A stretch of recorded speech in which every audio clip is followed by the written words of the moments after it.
यं ब्रह्मा वरुणेन्द्र रुद्रमरुतः स्तुवन्ति दिव्यैस्तवै वेदैः साङ्गपदकर्मोपनिषदै गार्यन्ति यं सामगा ध्यानावस्थितं तद्गतेन मनमा पश्यन्ति यं योगिनी यस्यन्तं न विदुषुरासुरगणा देवाय तस्मै नमः।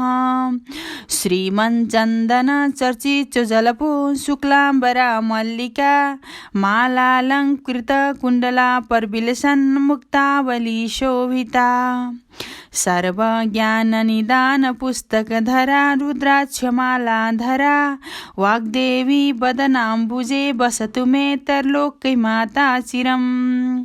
मूकं करोति वाचालं पङ्गुलङ्घयते गिरं यत्कृपातहं वन्दे परमानन्दमाधवम्। नमो भगवते तस्मै व्यासाय मिततेजसे यस्य प्रसादच्छामि नारायणकथामिमाम्।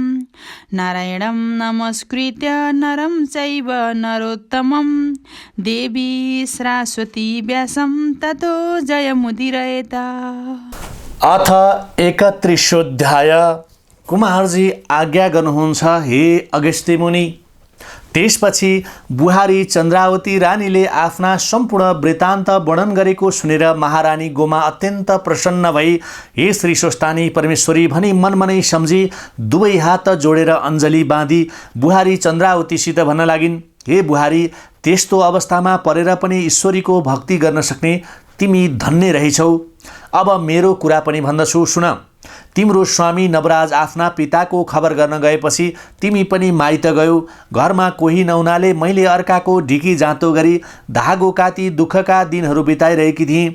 संयोगले एक दिन सप्त ऋषिहरू आएर मैले दुःख पाएको देखि बुझी बडो दया गरेर हे गोमा ब्राह्मणी, श्री स्वस्थानी परमेश्वरीको व्रत गर, तिम्रो सम्पूर्ण कष्ट नाश हुनेछ भनी व्रत विधि बताई उपदेश दिए। अनि ऋषिहरूको स्वागत सत्कार गर्न घरमा कोही पनि थिएन। म चर्खामा धागो लिएर पान लिन भनी बरैको पसलमा गएँ, तर म पान लिएर आउँदा ऋषिहरू गइसकेछन्। तापनि उनीहरू बसेका पिर्काका मुनि 7वटा सुनका टुक्रा वा कौडी छाडेर गएका रहेछन्।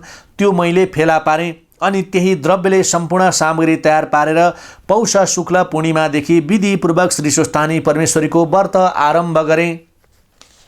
अनि महिना दिन भयो र माघ शुक्ल पूर्णिमाको दिन श्री स्वस्थानी परमेश्वरीको व्रत पूजा पूर्ण गरेर प्रसाद झिकी यो मेरो पुत्र नवराजलाई भनेर अलग छुट्याइ राखेकी थिएँ। श्री स्वस्थानी परमेश्वरीलाई मनले सम्झेर राति जागराम बसेकी थिएँ। त्यही रातमा मेरो पुत्र अथवा तिम्रो पति नवराज आइपुगेर मलाई बोलायो र मैले सुनेर बाहिर आई डाकेर भित्र लगेँ अनि खाना पिउन दिएँ। अनि तेरा पिताको खबर के छ भनी सोधेँ। तिम्रो स्वामी नवराजले आफ्ना पिता भिक्षा माग्न गएका गङ्गाका तीरमा पुगेर नित्य पूजा गर्नका लागि फूल टिप्न लाग्दा रुखको हाँगो भाँची लडेर स्वर्गलोक गएको र उनको दशघात र क्रिया गरेर आएको वृत्तान्त मलाई सुनाए। त्यो समाचार सुनेर मैले नाना प्रकारको शोक गर्न लागेँ। तिम्रो स्वामी नवराजले शोक नगर्नुहोस् भनी मलाई अनेक प्रकारले बुझाए। अनि हे माता, आज यस बेलासम्म नसुती किन बसिरहनु भएको भनी सोधे। अनि मैले भने, हे पुत्र नवराज, आज मैले श्री स्वस्थानी परमेश्वरीको व्रत पूजा गरेकी हुँ। उनी ईश्वरीलाई मनमनै सम्झेर नसुती जागै बसिरहेकी छु। त्यसपछि उज्यालो भयो र पुत्र नवराज गङ्गा स्नान गर्न गए। उहाँ गङ्गाबाट हरिहर प्रत्यक्ष भएर, हे नवराज, तेरी महतारीले श्री स्वस्थानी परमेश्वरीको व्रत गरेको देखेर हामी सन्तुष्ट भयौँ। लावण्य देशमा राजा छैनन्, हामीलाई हात्तीलाई राजा खोज्न लगाइएको छ।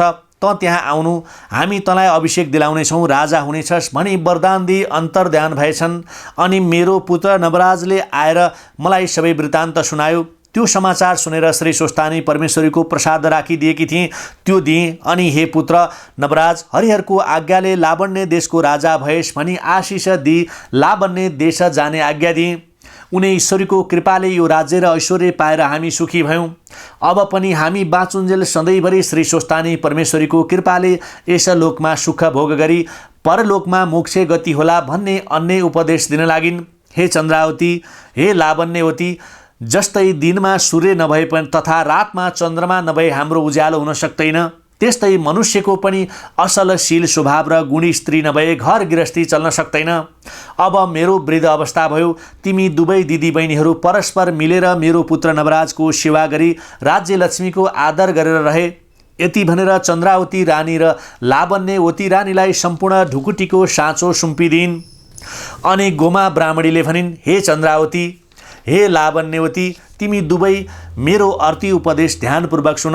यो लावण्य देशमा आजदेखि तिमीहरू महारानी भयो। एउटी जेठी महारानी र अर्की कान्छी महारानी। तिमीहरूलाई भगवानले ठुलो अनुग्रह गरेर शरीरमा हुनुपर्ने महारानीका सबै लक्षणहरू पूर्ण गराइदिनु भएको छ। अत महारानी हुन पाएका छौ भनी यत्तिकैमा गममा परिरहनु उचित छैन।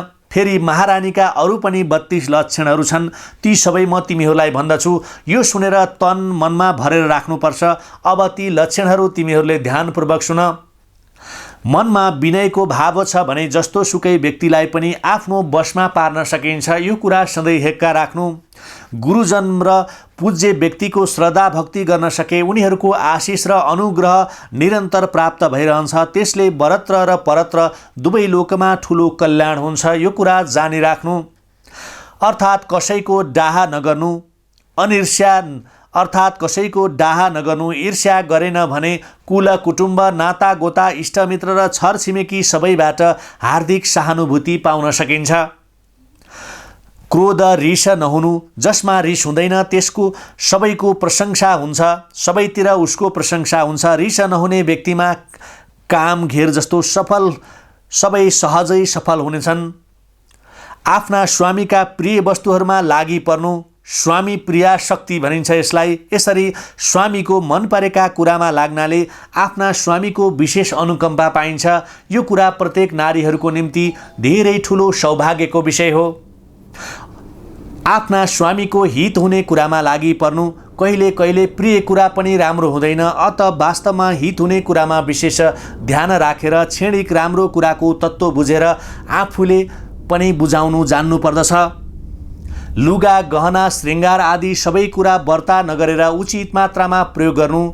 जसको वेशभूषा प्रशंसाको योग्य छ र उत्ताउलो खालको हुँदैन त्यस्ता व्यक्तिको सदैव सम्मान र कदर गरिन्छ तथा इज्जत हुन्छ।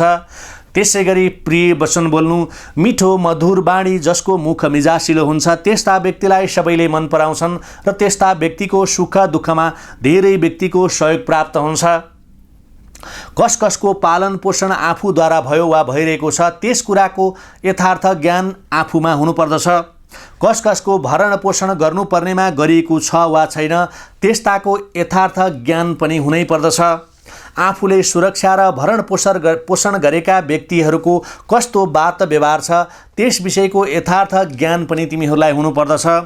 जसको भरण पोषण गर्नुपर्ने थियो तर भइरहेको छैन त्यस्ता व्यक्ति के कति छन् त्यस कुराको पत्तो लगाई त्यस्ताको भरण पोषणको उचित प्रबन्ध गर्नुपर्दछ।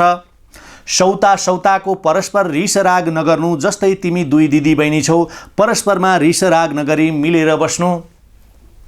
जनसाधारणमा कहाँ के कस्तो रहनसहन वा खानपान छ त्यस कुराको राम्रो हेरविचार गर्न पनि जान्नु है। आफ्ना छोराछोरी र सौताका छोराछोरीमा समान व्यवहार गर्नु। मन्त्रीवर्गको उचित सम्मान गर्न जान्नु। ज्योतिषीको उचित आदर सम्मान गर्न जान्नु। ब्राह्मणहरूको उचित आदर भाव गर्न जान्नु। ईश्वरले सृष्टि गरेका सबै जीवमा दया भाव राख्न सक्नु। सबै प्राणीहरूप्रति उत्तम भावना राख्नु। कुन काम भयो कुन चाहिँ भएन त्यो भए नभएको हेर विचार गर्नु।